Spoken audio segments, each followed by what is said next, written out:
Hey everybody, it's your best buddy Mike Meyers, and I'm here with Richard Chapman. And today on Two Bald Nerds, the topic du jour is why your home network is so easy for me to crack into.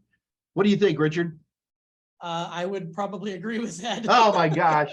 People are, my favorite old story is a billion years ago. I had this buddy, this is an enterprise network, really he had a lockdown, he had everything, and he's like, come on, try to hack into my server. And I just went in with the maintenance people, walked in the server room, literally unplugged the server and walked out with it, Okay, so I'm not going to worry about physical security in a home network, but I do want to talk about a few things that people mess up when it comes to home networks. The biggest one I'm going to yell about is that your router.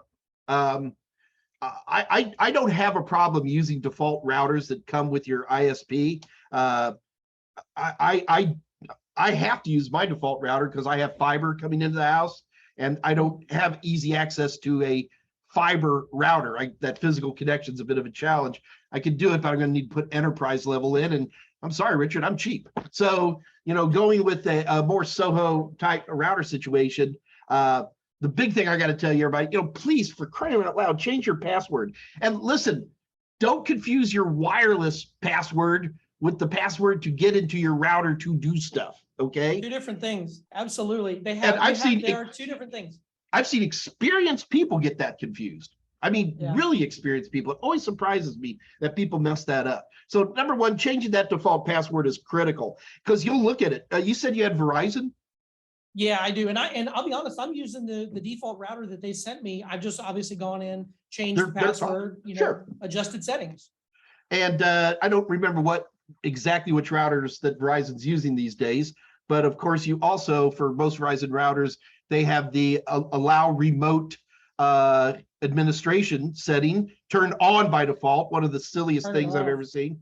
Yeah, for sure. And so making sure that's turned off too, so people like me can't get in there. It's especially something like that where I can just sit there and attack it all day, and the router's not going to do anything. I'll get that. I'll get that access, and once I have that, I've got everything. So that's a big one. If you're going to be one of the other things I do, Richard, is I have a secondary router behind my router. So I've got kind of an old school DMZ. Now, don't think I'm doing this because I'm Joe Security. The main reason I did it is because the AT&T router I have doesn't support Wi-Fi 6, and so I wanted to have a super high end. Oh, I've got one of those. I should have brought. I can't unplug it. I'd stop talking to you. But it's one of those that's got 8 antennas, so it's a 4x4 802.11 AX. It's a beast, and it supports my mesh network too. Because you have a mesh network at home, don't you?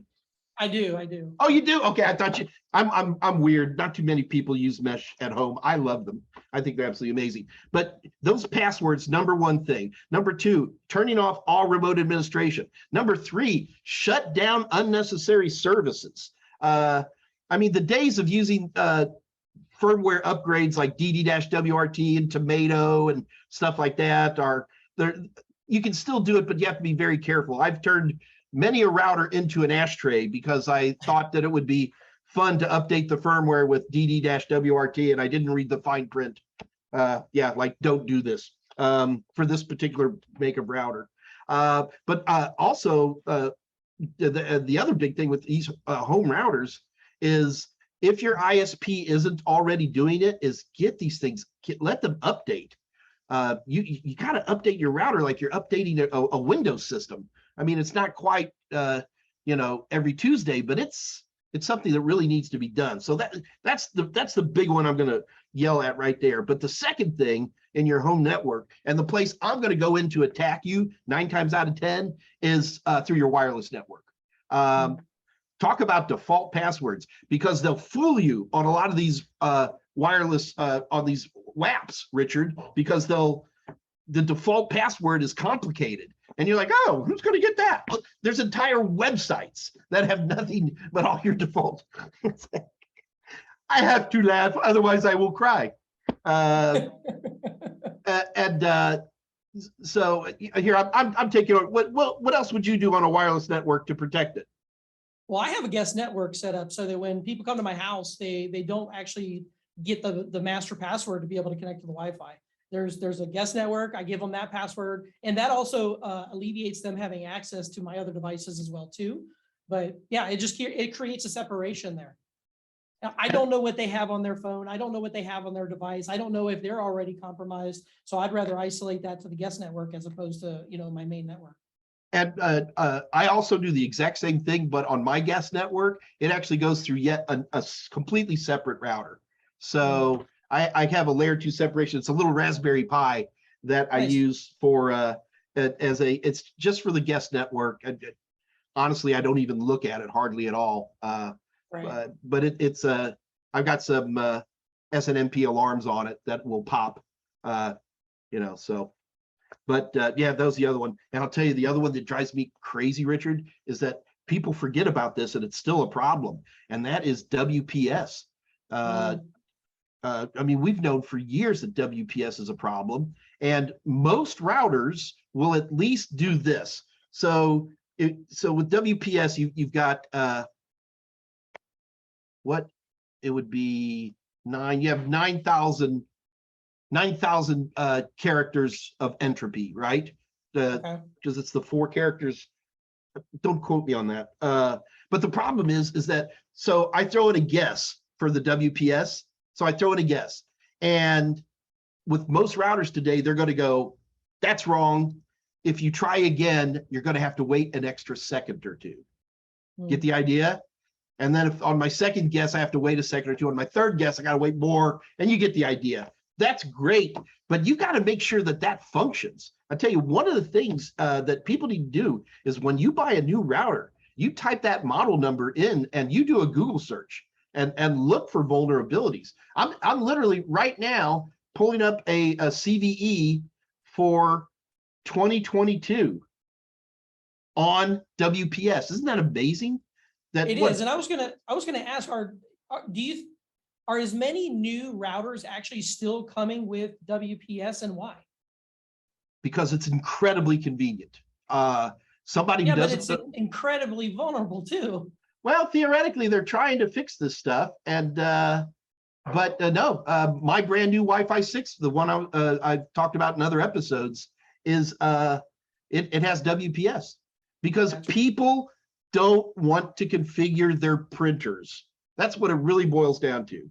I mean, I was gonna mention my printer that I have is WPS. It's people don't want to configure printers. It's a pain in the rear end to work through little tiny interfaces like that.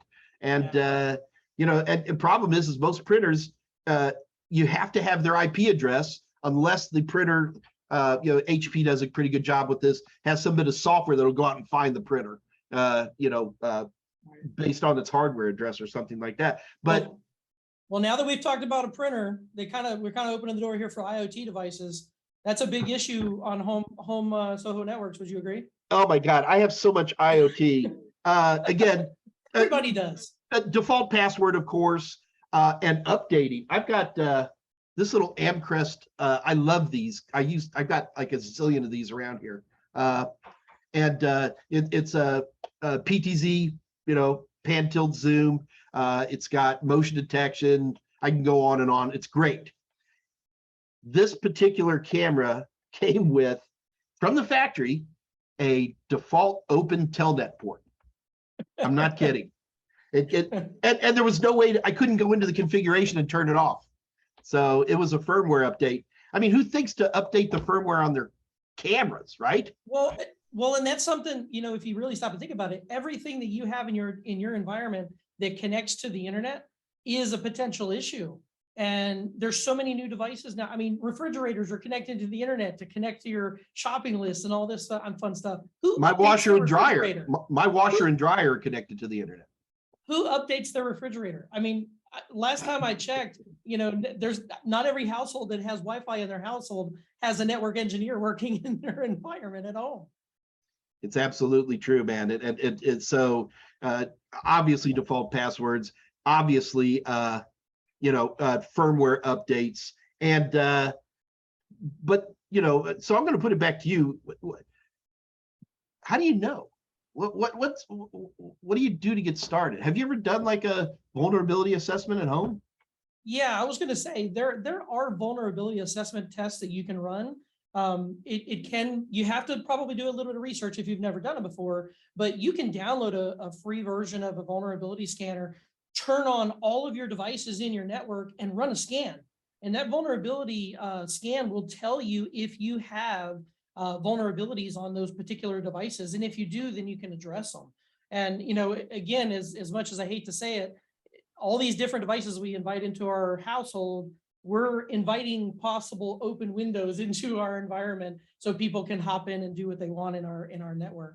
I always love the explanation of, oh, well, nobody's going to break into my house. I'm not important. Nobody wants anything from my network. Really? I mean, drive around your neighborhood and look at all the Wi-Fi networks you can connect to or attempt to connect to in your neighborhood.